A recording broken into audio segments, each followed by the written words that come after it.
If you want to record screen on a Motorola Moto G56, then in that case we need to go to the control center. Let's open the control center over here, and you should be able to find a recorder somewhere over here.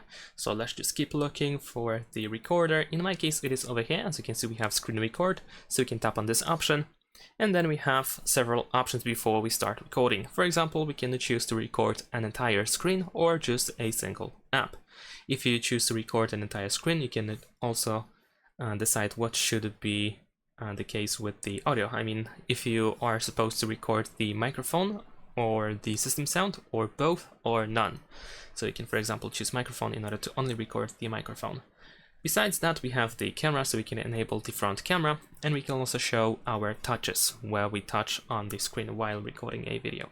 And once you are ready, press record. And in the case of a single app, well, we actually have the same options. So let's start recording. There we go, we have the countdown, we have some additional options, and as you can see, we are now recording.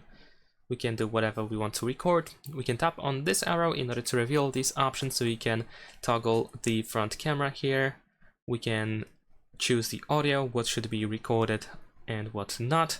We also have a pen, so we can draw. We can also choose the color. And that's pretty much it. If you want to stop recording, press this red square over here. You should be able to see the notification over here of the recorded video. And of course, you should also be able to find it, for example, in the Photos app. Thanks for watching, leave a like and subscribe.